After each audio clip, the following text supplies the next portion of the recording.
नमस्कार दोस्तों, आप देख रहे हैं सरकारी जॉब न्यूज़ और इस वीडियो में आपके लिए वीकली करंट अफेयर लेकर आ गए हैं जिसमें हम 12 फरवरी से लेकर 18 फरवरी तक जो करंट अफेयर बने हैं उनको रिवाइज करने वाले हैं। इसमें हम स्टैटिक जीके का पोर्शन भी कवर करते हुए चलेंगे जिससे कि आपका करंट अफेयर के साथ साथ स्टैटिक जीके का पोर्शन भी कवर हो जाए। तो चलिए स्टार्ट करते हैं। सबसे पहले टॉपिक आएंगे हमारे लिए राजनीति, केंद्र व राज्यों के फैसलों से रिलेटेड। तो पहला क्वेश्चन है, केंद्र सरकार ने भारत चीनी सीमा की सुरक्षा के लिए आईटीबीपी की कितनी नई बटालियन के गठन की मंजूरी दी है?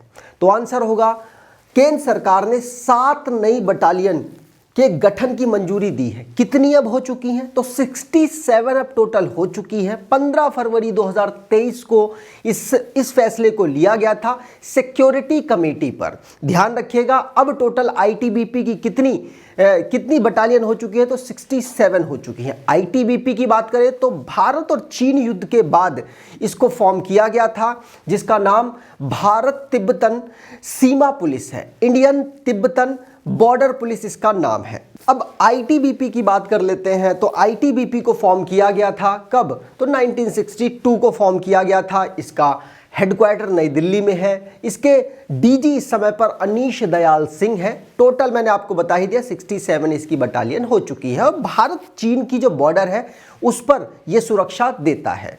आपको बता दूं चाइना के साथ हम टोटल 4 राज्य और 1 यूनियन टेरिटरी के साथ सीमा को टच करते हैं। ठीक, चलिए आगे बात करें। तो अगला क्वेश्चन है आपके लिए, केंद्रीय कैबिनेट ने लद्दाख के ऑल वेदर कनेक्टिविटी के लिए दुनिया का सबसे ऊंची और लंबी किस रोड टनल के निर्माण की मंजूरी दी है? तो अब ये जो टनल बनी है इस टनल का क्या नाम है, मतलब कहां पर ये मंजूरी दी गई है? तो आंसर होगा सिकुला टनल पर ये मंजूरी मिली है। तो यहां पर बी ऑप्शन बिल्कुल सही होगा। ये जो टनल है ये हिमाचल प्रदेश और लद्दाख को कनेक्ट करते हुए आपको दिखेगी।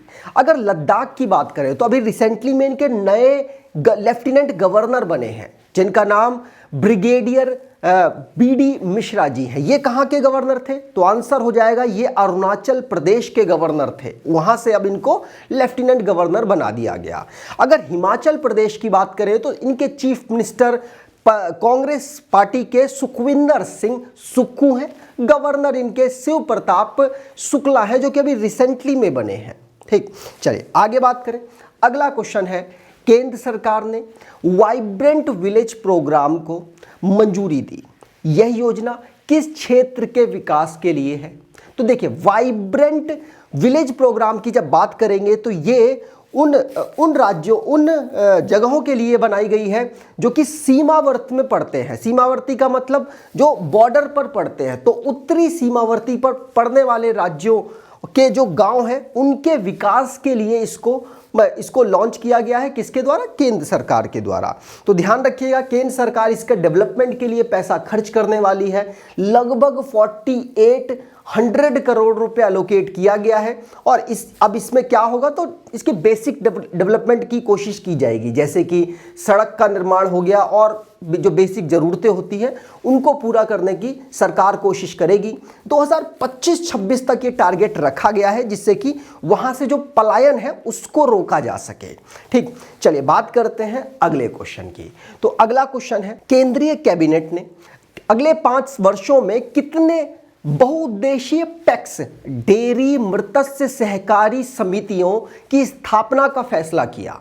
तो अभी रिसेंटली में क्या हुआ कि केंद्र सरकार पैक्स नाम से कुछ संस्थाएं चला रही है, या आप कह सकते हैं कुछ बैंक जैसा सिस्टम चला रही है।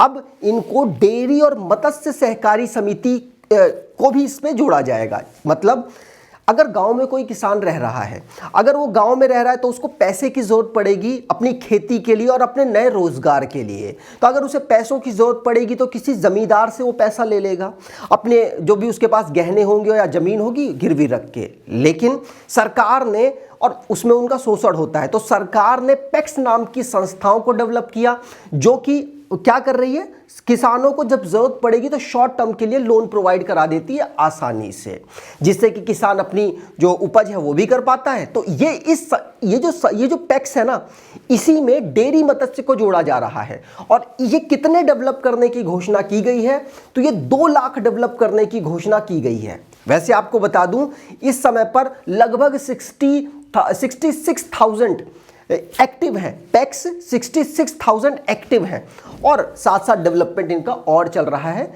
अलग अलग गांव में। अब बात करें यहां पर जो हमारे कृषि मंत्री हैं कौन है, तो नरेंद्र सिंह तोमर इस समय पर कृषि मंत्री हैं। और मत्स्य पालन और के जो मंत्री हैं, डेयरी मंत्रालय किसके पास है, तो आंसर होगा पुरुषोत्तम रूपाला के पास ये वाली मिनिस्ट्री है। ठीक, चलिए आगे बात करें। तो अब आगे आपके लिए नियुक्ति से रिलेटेड क्वेश्चन आएंगे।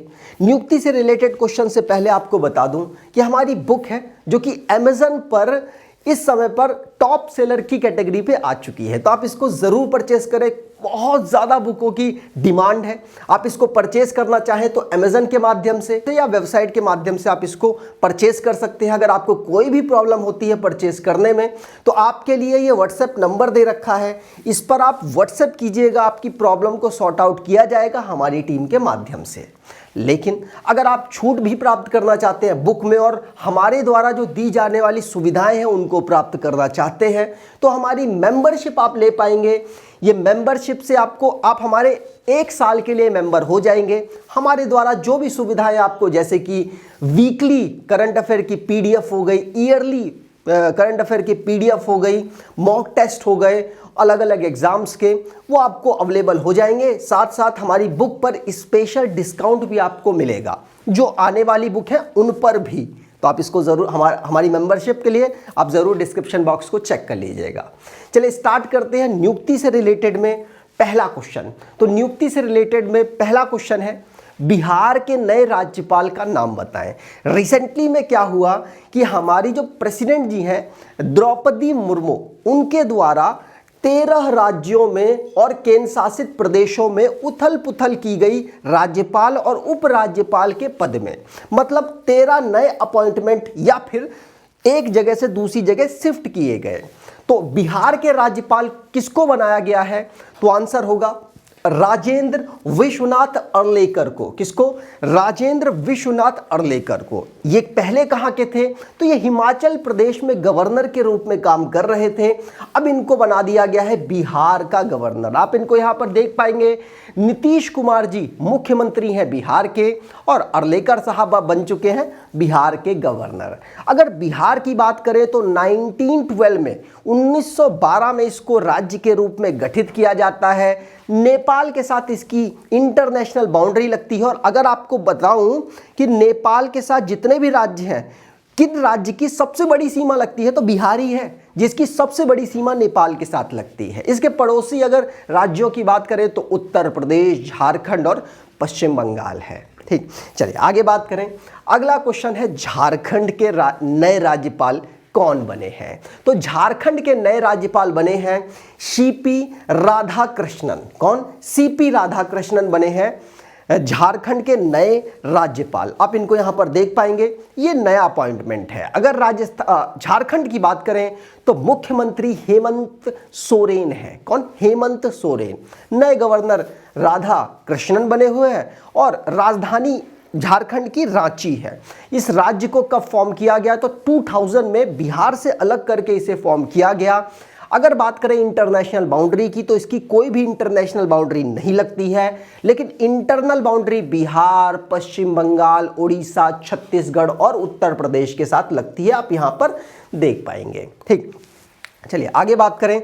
तो अगला क्वेश्चन है आपके लिए छत्तीसगढ़ से रिलेटेड। तो छत्तीसगढ़ के नए राज्यपाल का नाम बताएं। तो छत्तीसगढ़ के नए राज्यपाल कौन बने हैं, आंसर होगा विश्वभूषण हरिचंदन। कौन, विश्वभूषण हरिचंदन। ये पहले कहां पर राज्यपाल के पद पर काम कर रहे थे, तो आंध्र प्रदेश के ये राज्यपाल थे।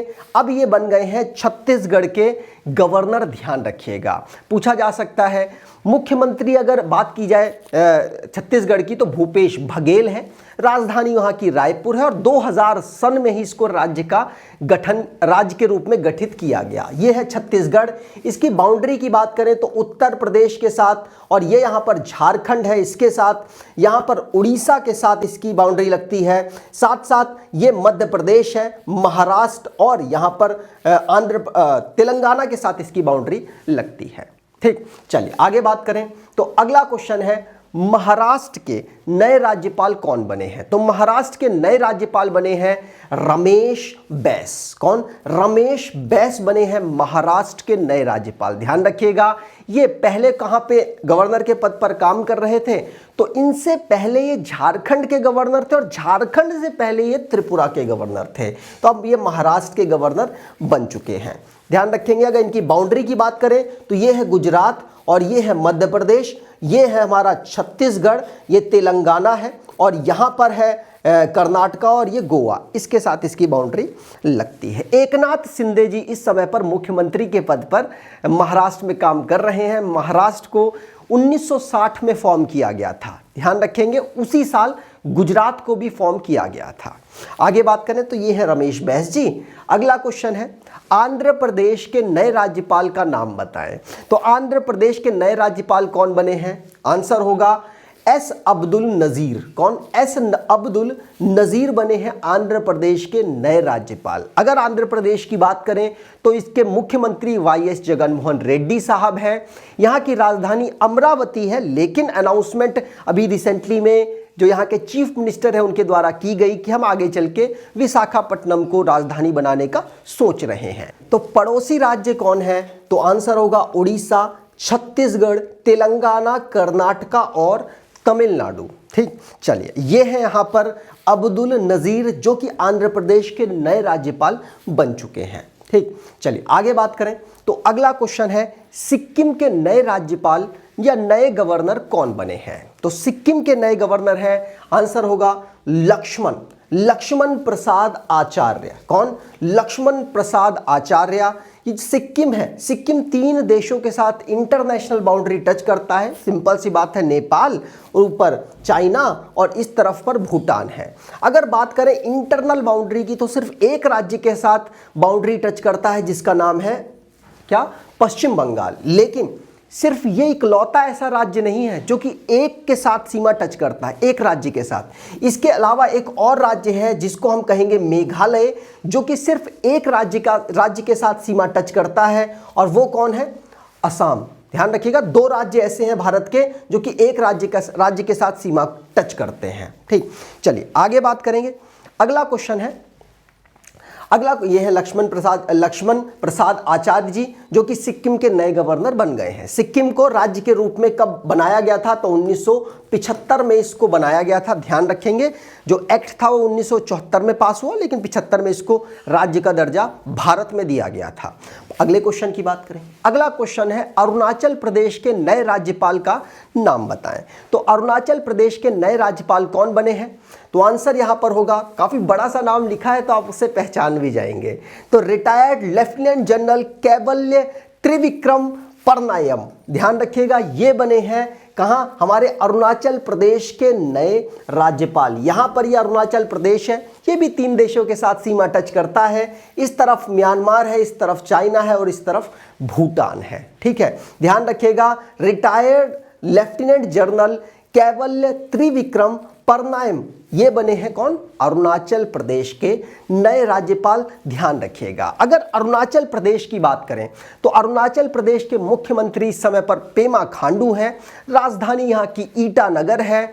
यहाँ के इसको राज्य के रूप में 1987 को फॉर्म किया गया था। यहाँ पर आप इनको देख सकते हैं, ये है त्रिविक्रम परनायम, ठीक। और इसको राज्य का दर्जा 1987 में दिया गया था, लेकिन इनिशियली इसको केंद्र शासित प्रदेश बनाया गया उस समय पर, कब, 1972 में। ध्यान रखिएगा ये हमारे नॉर्थ ईस्ट का एक स्टेट है। टोटल नॉर्थ ईस्ट के स्टेट में ये 7 राज्यों को हम कहते हैं 7 सिस्टर, और अगर इसको इंक्लूड कर देते हैं तो नॉर्थ ईस्ट के सारे स्टेट आ जाते हैं। सिक्किम को इंक्लूड करने के बाद ये 8 स्टेट मिलकर नॉर्थ ईस्ट के स्टेट बनाते हैं। तो अगला क्वेश्चन है आपके लिए, असम के नए राज्यपाल कौन, नए राज्यपाल का नाम बताएं। तो असम के नए राज्यपाल कौन बने हैं? आंसर होगा गुलाब चंद्र कटारिया। कौन? गुलाब चंद्र कटारिया। हेमंता बिश्वा शर्मा यहाँ के चीफ मिनिस्टर हैं, ध्यान रखिएगा। और ये गुलाब चंद्र कटारिया जी यहाँ के अब गवर्नर बन गए हैं। ध्यान रखिएगा असम बहुत ज़्यादा डेवलप्ड में से, अगर बाकी राज्यों की बात करें तो असम इनमें से काफ़ी ज़्यादा डेवलप्ड है नॉर्थ ईस्ट के कंपेयर में। इसको राज्य के रूप में 1950 को फॉर्म किया गया था। दिसपुर इसकी राजधानी है। अगर इंटरनेशनल बाउंड्री की बात करें तो 2 देशों के साथ इसकी लगती है, एक तो यहाँ पर नीचे बांग्लादेश है और ऊपर भूटान है। अगर इंटरनल बाउंड्री की बात करें तो ये 7 राज्यों के साथ इंटरनल बाउंड्री लगाता है। कौन कौन सा? तो यहाँ पर आप पश्चिम बंगाल को देख पाएंगे, यहाँ पर मेघालय को देख पाएंगे, अरुणाचल प्रदेश को देख पाएंगे, इस तरफ आप नागालैंड और मणिपुर, साथ साथ यहाँ पर मिजोरम को आप देख पाएंगे। तो यहाँ पर इन राज्यों के साथ इसकी बाउंड्री लगती है, ठीक। चलिए आगे बात करें। अगला क्वेश्चन है, नागालैंड के नए गवर्नर कौन बने हैं? तो नागालैंड के नए गवर्नर कौन? ला गणेशन जी बने हैं। कौन? ला गणेशन। ध्यान रखिएगा ला गणेशन इससे पहले मणिपुर के गवर्नर थे, ये बात भी ध्यान रखेंगे। और अब ये कहाँ के गवर्नर बन चुके हैं? तो आंसर होगा ये अब इस समय पर नागालैंड के गवर्नर बन चुके हैं। ये है नागालैंड। ध्यान रखिएगा ये एक देश के साथ बाउंड्री टच करता है जिसका नाम म्यांमार है। नागालैंड की बात करें तो इसकी राजधानी कोहिमा है। इसको 1963 में फॉर्म किया जाता है राज्य के रूप में। ध्यान रखिएगा इंटरनल बाउंड्री ये अरुणाचल प्रदेश, असम और मणिपुर के साथ, मणिपुर ये रहा, असम ये रहा और अरुणाचल प्रदेश ये रहा, इनके साथ ये बनाता है, ठीक। आगे बात करें तो अगला क्वेश्चन है, मणिपुर के नए राज्यपाल का नाम बताएं। तो मणिपुर के नए राज्यपाल कौन बने हैं? तो आंसर यहां पर होगा अनुसुईया उइके। कौन? अनुसुईया उइके। ध्यान रखिएगा ये इससे पहले छत्तीसगढ़ के गवर्नर के रूप में काम कर रही थी और ये अब कहाँ के गवर्नर बनी है? तो आंसर यहाँ पर होगा मणिपुर। ध्यान रखिएगा मणिपुर इंटरनेशनल बाउंड्री म्यांमार के साथ लगाता है और इसको राज्य के रूप में 1949 को फॉर्म किया गया था। राजधानी इसकी इम्फाल है, ठीक। चलिए यहाँ पर आप देख पाएंगे अनुसुईया उइके महिला है, इसलिए इंपॉर्टेंट है, आपको इनका नाम याद रखना पड़ेगा। साथ साथ तेलंगाना की गवर्नर भी महिला है, नाम बताइए कमेंट बॉक्स में, ठीक। चलिए आगे बात करें। अगला क्वेश्चन है मेघालय के नए राज्यपाल कौन है? तो मेघालय के नए राज्यपाल कौन बने हैं? तो आंसर यहां पर होगा बिहार के पुराने राज्यपाल थे, मतलब बिहार में ये राज्यपाल के रूप में काम कर चुके हैं। इनका नाम है फागू चौहान। इनको बनाया गया है मेघालय का गवर्नर। मेघालय असम के साथ इंटरनल बाउंड्री और एक्सटर्नल बाउंड्री बांग्लादेश के साथ लगाता है, ठीक है। बांग्लादेश के साथ हम 5 राज्यों के साथ बाउंड्री टच करते हैं। ध्यान रखिएगा बांग्लादेश की बात करें तो सबसे लंबी बाउंड्री हमारा कौन सा राज्य टच करता है? तो पश्चिम बंगाल बांग्लादेश के साथ सबसे लंबी बाउंड्री टच करता है। यहाँ पर बात की जाए किस ये फागू चौहान जी जो कि मेघालय के गवर्नर बने हैं, तो मेघालय के इस समय पर मुख्यमंत्री कॉनराड संगमा जी हैं। ध्यान रखिएगा पूछा जा सकता है। 1972 में इस राज्य को फॉर्म किया जाता है, ये भी बात ध्यान रखेंगे। यहाँ पर आप देख पाएंगे फागू चौहान को, ठीक। चलिए बात करते हैं अगले क्वेश्चन की। तो अगला क्वेश्चन है हिमाचल प्रदेश के नए राज्यपाल का नाम बताएं। तो हिमाचल प्रदेश के नए राज्यपाल कौन बने हैं? तो आंसर होगा शिव प्रताप शुक्ल। शिव प्रताप शुक्ल। ध्यान रखिएगा हिमाचल प्रदेश में नए राज्यपाल बने हैं और यहां पर मुख्यमंत्री भी अभी रिसेंटली में बने हैं जिनका नाम सुखविंदर सिंह सुक्खू है। ध्यान रखिएगा हिमाचल प्रदेश इंटरनल बाउंड्री लद्दाख और यहाँ पर जम्मू कश्मीर है, यहाँ पंजाब है, उत्तराखंड, हरियाणा और उत्तर प्रदेश के साथ लगाता है, और एक्सटर्नल बाउंड्री चाइना के साथ लगाता है। ठीक है, ध्यान रखेंगे। हिमाचल प्रदेश को 1971 में फॉर्म किया जाता है, ये बात भी ध्यान रखिएगा। चलिए बात करते हैं अगले क्वेश्चन की। यहां पर आप देख सकते हैं शिव प्रताप शुक्ल को। ठीक, अगला क्वेश्चन मोस्ट इंपॉर्टेंट, ये क्वेश्चन बहुत है, याद रखिएगा। केंद्र शासित प्रदेश लद्दाख के नए उपराज्यपाल का नाम बताएं। वैसे आपको ये याद होना चाहिए, इनका नाम है बीडी मिश्रा। अभी रिसेंटली में मैंने बताया है आपको, बीडी मिश्रा जी, जो कि अरुणाचल प्रदेश में गवर्नर के पद पर काम कर रहे थे। अब इनको शिफ्ट करके लद्दाख में वहां का उपराज्यपाल बना दिया गया। उपराज्यपाल क्यों बोल रहा हूं? राज्यों में राज्यपाल को, राज्यों में गवर्नर को गवर्नर बोला जाता है, लेकिन अगर गवर्नर कहां पर केंद्र शासित प्रदेश में काम कर रहे हैं तो उनको उपराज्यपाल बोला जाता है, ध्यान रखिएगा। ठीक, यहां पर आप देख पाएंगे बीडी मिश्रा जी, जो कि अब लद्दाख में काम करने वाले हैं उपराज्यपाल के रूप में। लद्दाख की बात कर लें तो बहुत आसान बात है। 31 अक्टूबर 2019 को इसको केंद्र शासित प्रदेश बनाया गया था, और चाइना के साथ इसकी बाउंड्री, साथ साथ पाकिस्तान अफगानिस्तान के साथ इसकी बाउंड्री लगती है। इंटरनल बाउंड्री भी अगर आप देखना चाहें तो हिमाचल प्रदेश और जम्मू कश्मीर के साथ इसकी इंटरनल बाउंड्री लगती है। ठीक है, ध्यान रखिएगा। अब यहां पर आप देख पाएंगे ये पूरी लिस्ट है जो कि मैंने अभी बताई है, आप एक बार इसको देख लीजिए। स्क्रीनशॉट लेना चाहे तो स्क्रीनशॉट ले लीजिए, मैं हट जाता हूं, और इसको ज़रूर रिवाइज कर लीजिएगा, आपके लिए इंपॉर्टेंट है। ठीक, चलिए बात करते हैं अगले क्वेश्चन की। तो अगला क्वेश्चन भी नियुक्ति से रिलेटेड है। क्या क्वेश्चन है? बहुत इंपॉर्टेंट, क्योंकि भारतीयों को किसी विदेशी कंपनी में जब अपॉइंट किया जाता है तो इंपॉर्टेंट हो जाता है। यहां पर इनका नाम है, नाम बताता हूं। अल्फाबेट ने भारतीय मूल के किस व्यक्ति को यूट्यूब का, जिस पर आप ये वीडियो देख रहे हैं, उसी का सीईओ नियुक्त किया है? तो किसको, अल्फाबेट ने किसको सीईओ नियुक्त किया है? भारतीय मूल के हैं, तो आंसर होगा नील मोहन को यहां पर अपॉइंट किया गया है सीईओ के रूप में। तो यहां पर ऑप्शन बी बिल्कुल सही होगा, आप इनको देख पाएंगे। ये यूट्यूब के अब सीईओ बन चुके हैं, भारतीय मूल के हैं, इसीलिए इंपॉर्टेंट है। अगर यूट्यूब की बात करें तो इसकी पेरेंट कंपनी कौन सी? अल्फाबेट है, और गूगल की पेरेंट कंपनी भी अल्फाबेट है। तो ध्यान रखिएगा, अल्फाबेट के अंतर्गत ये काम कर रही हैं। ठीक, नील मोहन जी अब सीईओ बने हैं, इनकी बात भी ध्यान रखिएगा। ये भारतीय मूल के हैं, इसलिए इनका नाम इंपॉर्टेंट है। किसकी जगह इन्होंने ली है? तो यकीन मानिए 2016 के पहले सुनसान पड़ा हुआ था यूट्यूब, तो सुसान ऐसे याद किया हुआ था, तो सुसान वोजकी की जगह इन्होंने ली है, ध्यान रखेंगे। ठीक, चलिए बात करेंगे अगले क्वेश्चन की। तो अगले क्वेश्चन आएंगे आपके लिए डिफेंस से रिलेटेड क्वेश्चंस। तो डिफेंस से रिलेटेड में पहला क्वेश्चन है आपके लिए, 470 विमान खरीदने की दुनिया की सबसे बड़ी डील किस भारतीय एविएशन कंपनी ने की? तो 470 विमान खरीदने की जो डील है वो किस भारतीय कंपनी ने की? और आंसर होगा एयर इंडिया ने। एयर इंडिया ने ये वाली डील की है, टाटा के अंतर्गत ये आती है। लेकिन आपको बता दूं, ये पूरी दुनिया में सबसे बड़ी डील हुई है, सबसे बड़ी डील एयरक्राफ्ट की हुई है, जो कि किसके द्वारा की गई है? एयर इंडिया, टाटा के द्वारा, टाटा ग्रुप के अंतर्गत ये कंपनी काम करती है। ठीक, यहां पर जब बात करेंगे एयर इंडिया की, तो एयर इंडिया के इस समय पर चेयरमैन कौन है? तो एन चंद्रशेखरन जी हैं। सीईओ कौन है? तो कैंपवेल विल्सन इस समय पर सीईओ के पद पर काम कर रहे हैं। ठीक, यहां पर आप देख सकते हैं एयर इंडिया के कुछ रिकॉर्ड्स वगैरह लिखे गए हैं यहां पर। ठीक, चलिए बात करते हैं अगले क्वेश्चन की। तो अगला क्वेश्चन है आपके लिए, रक्षा मंत्रालय ने थल सेना का नया उप प्रमुख किसे नियुक्त किया? तो जो नया उप प्रमुख है उनका नाम क्या है? आंसर होगा एमवी सुचेंद्र कुमार। कौन? एमवी सुचेंद्र कुमार जी। ध्यान रखिएगा, रक्षा मंत्रालय ने इनको नया उप प्रमुख नियुक्त किया है भारतीय सेना में।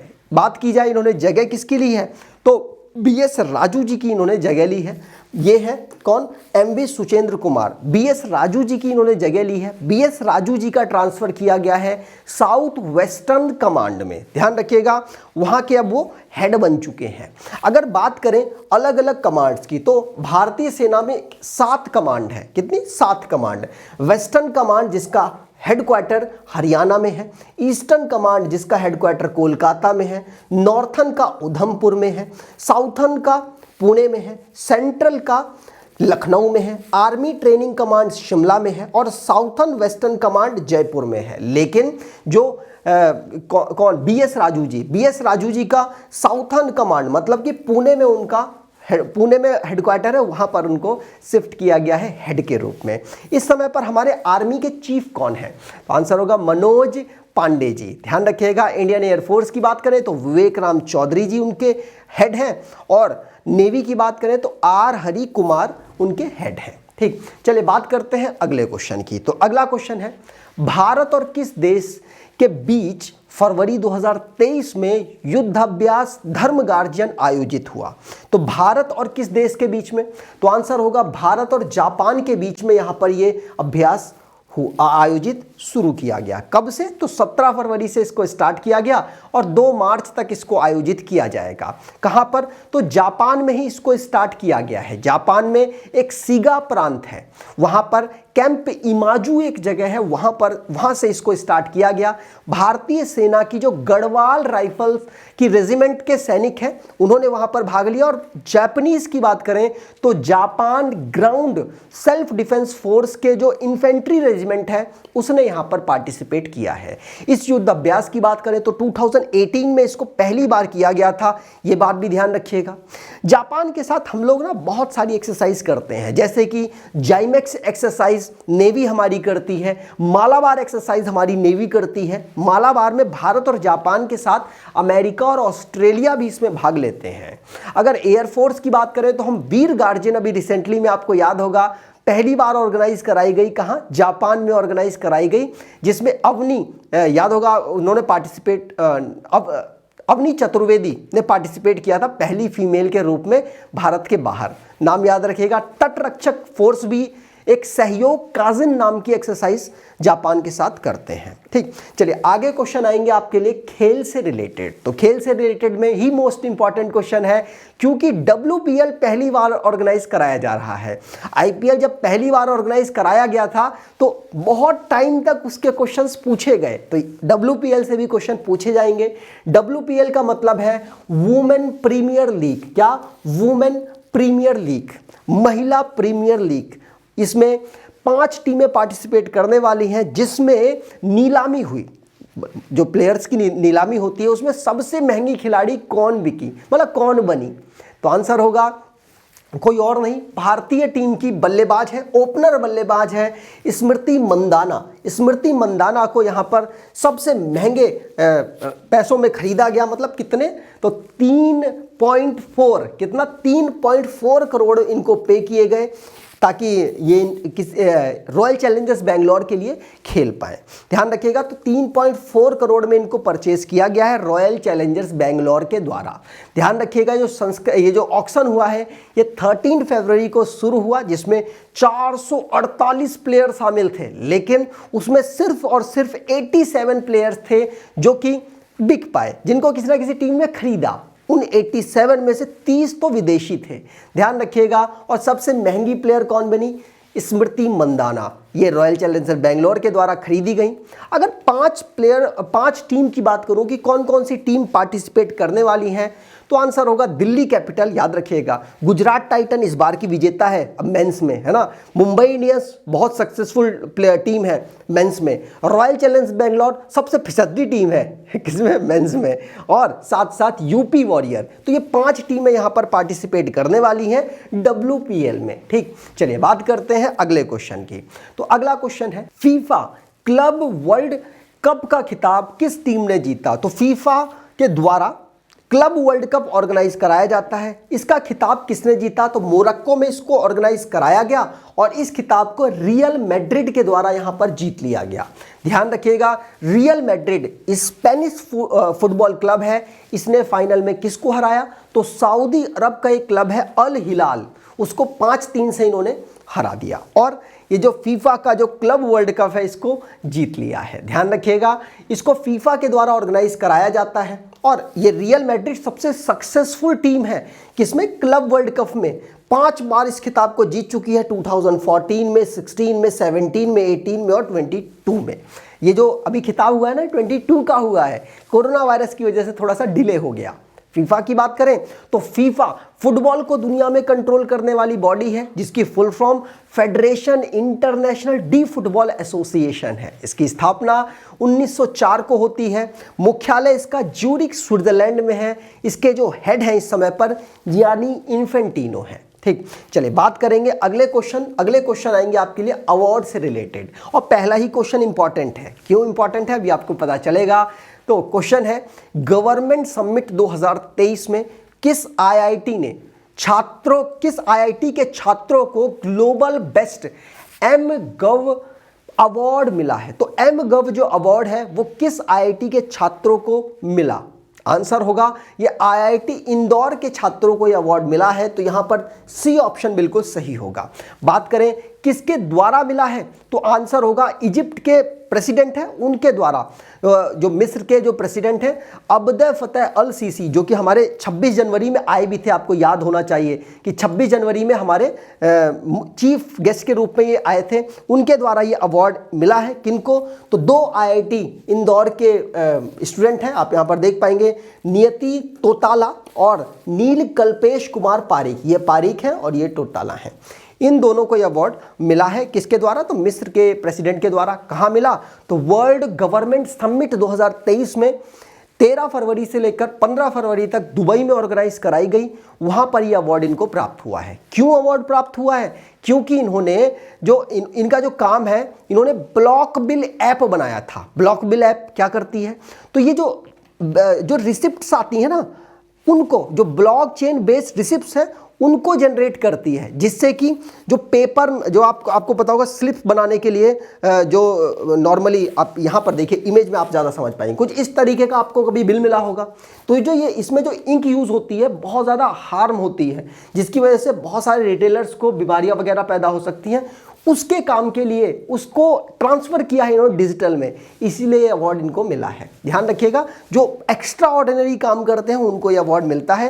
मतलब जीवन को बेहतर करने के लिए जो काम करते हैं, साथ साथ जीवन की जो इंपॉर्टेंस को बताने के लिए काम करते हैं, उसको ये अवार्ड दिया जाता है। संयुक्त अरब अमीरात में इसको ऑर्गेनाइज कराया गया था। तो उसकी बात करें तो अबू धाबी यहाँ की राजधानी है, मुद्रा दिरहम है, राष्ट्रपति मोहम्मद बिन जायद अल नहयान है। अगला क्वेश्चन यूनेस्को से रिलेटेड। तो यूनेस्को शांति पुरस्कार 2022 से किसे सम्मानित किया गया? तो यूनेस्को शांति पुरस्कार किसको? एंजेला मर्केल को दिया गया है। ये कौन है? तो ये जर्मनी की चांसलर, पूर्व चांसलर थी। जब ये चांसलर थी तो इन्होंने क्या किया? इन्होंने मतलब बहुत सारे जो माइग्रेंट्स थे उनको अपने यहाँ पर बसाया। 2015 की बात कर रहा हूँ। 2015 में इन्होंने बसाया। क्यों बसाया? क्योंकि सीरिया, इराक, अफगानिस्तान और साथ साथ इरिट्रिया के जो लोग थे वो इनके यहाँ आ रहे थे, क्योंकि वहाँ पे संघर्ष चल रहा था।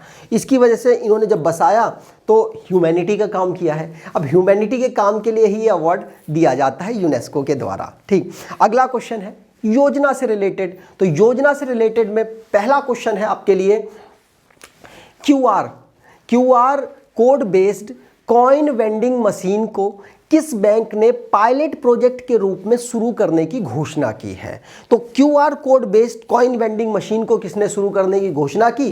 तो आंसर होगा reserve bank of India, RBI, Bharat का बैंकों का बैंक, इसके द्वारा इसको शुरू करने की घोषणा की गई है। बात करें क्या कर रहा है ये, मैं आपको बता दूं, अगर आपको कॉइन चाहिए होता है तो आपको नोट डालना पड़ता है, उससे फिर जो वेंडिंग मशीन है, जो कॉइन वेंडिंग मशीन है, वहाँ से आपको सिक्के निकल आते हैं। लेकिन कई बार ऐसा होता है, हमारे यहाँ पे लोग कर सकते हैं, लोग तो नकली नोट डालते हैं और सिक्का निकाल लेते हैं, क्योंकि जो मशीन है ये नकली नोट को पहचान नहीं पाती। इसका बेनिफिट उठा रहे थे। अब आरबीआई ने कहा ठीक है अब हम कुछ करते हैं, तो उन्होंने QR code based coin vending machine को लॉन्च कर दिया है पायलट प्रोजेक्ट के रूप में। अगर सक्सेसफुल होता है तो वो जो नोट डालने वाली मशीन से नोट वाला सिस्टम ही खत्म, सीधे आपको क्यूआर कोड से पे करना पड़ेगा, सिक्के निकालने पड़ेंगे, जिससे कि ये जो नोट वाला जो फ्रॉड होता है उससे बच पाएगा आरबीआई। अगले क्वेश्चन आएंगे आपके लिए विदेश से रिलेटेड क्वेश्चंस। तो विदेश से रिलेटेड में पहला क्वेश्चन है आपके लिए, क्या गैब्रियल चक्रवात के कारण किस देश की सरकार ने राष्ट्रीय आपातकाल लागू किया? तो किस राष्ट्र की सरकार ने? आंसर होगा न्यूजीलैंड। न्यूजीलैंड में रिसेंटली में गैब्रियल नाम का तूफान आया, जिसकी वजह से ये जो पूरा है सिस्टम अपने यहाँ पर आपातकाल वो घोषित किया है न्यूजीलैंड ने, ध्यान रखिएगा। यहाँ पर आप देख पाएंगे अलग अलग देशों में अलग अलग नाम से जो चक्रवात है उसको जाना जाता है। जैसे कि इंपॉर्टेंट मैं बताऊं तो अमेरिका का हरिकेन इंपॉर्टेंट है, साथ साथ बात करें जापान का टाइफून इंपॉर्टेंट है, चाइना का टाइफून इंपॉर्टेंट है, साथ साथ फिलीपीन का बगुयो बहुत इंपॉर्टेंट, ऑस्ट्रेलिया का विलीज ये इंपॉर्टेंट है। तो ये याद रखिएगा, पूछा जा सकता है। दिवस से रिलेटेड क्वेश्चन है आपके लिए, तो दिवस से रिलेटेड में पहला क्वेश्चन आपके लिए है, विश्व रेडियो दिवस कब मनाया जाता है? तो विश्व रेडियो दिवस कब मनाया जाता है? आंसर होगा 13 मार्च को हम इसको ऑब्जर्व करते हैं, क्योंकि इसी दिन यूनाइटेड नेशन के द्वारा जो अपना प्रसारण है रेडियो पर पहला प्रसारण किया गया था। इसीलिए जो 13 फरवरी है उसको वर्ल्ड रेडियो के रूप में चूज किया गया। ठीक है, यहां पर अगला क्वेश्चन है, भारतीय राष्ट्रीय महिला दिवस कब मनाया जाता है? तो इंडियन नेशनल वुमेन डे कब मनाया जाता है? आंसर होगा 13 फरवरी को ही ऑब्जर्व किया जाता है। क्यों 13 फरवरी को इस डे को ऑब्जर्व क्यों किया जाता है? तो आंसर होगा सरोजनी नायडू जी का इस दिन बर्थडे पड़ता है, इसलिए इसको ऑब्जर्व किया जाता है। 1879 में उनका जन्म हुआ था। सरोजनी नायडू की बात करें तो हमारे जो स्वतंत्रता सेनानी में से बड़ा नाम है महिलाओं में, ध्यान रखिएगा। इनके उपनाम की बात करें, मतलब इनको किस और नाम से जाना जाता है, आप यहाँ पर देख पाएंगे ये है Sarojini Naidu. Nightingale of India, साथ साथ भारत कोकिला के नाम से भी इनको जाना जाता है। अगला क्वेश्चन है, वर्ष 2023 में अंतरराष्ट्रीय मिर्गी दिवस कब मनाया जाता है? तो अंतरराष्ट्रीय मिर्गी दिवस हम ऑब्जर्व करते हैं कब? 13 फरवरी को। तो तीनों डेज जो मैंने आज पढ़ाए हैं 13 फरवरी को ऑब्जर्व होते हैं। राष्ट्रीय मिर्गी दिवस की बात करें तो 17 नवंबर को ऑब्जर्व होता है। उम्मीद करता हूं आपको ये वीडियो अच्छी लगी होगी। अगर आपको ये वीडियो अच्छी लगी है तो आपसे अनुरोध करूंगा, वीडियो को लाइक कर दीजिएगा, चैनल को सब्सक्राइब कर लीजिएगा और एटलीस्ट अपने कुछ दोस्तों तक वीडियो को शेयर जरूर कीजिएगा। धन्यवाद।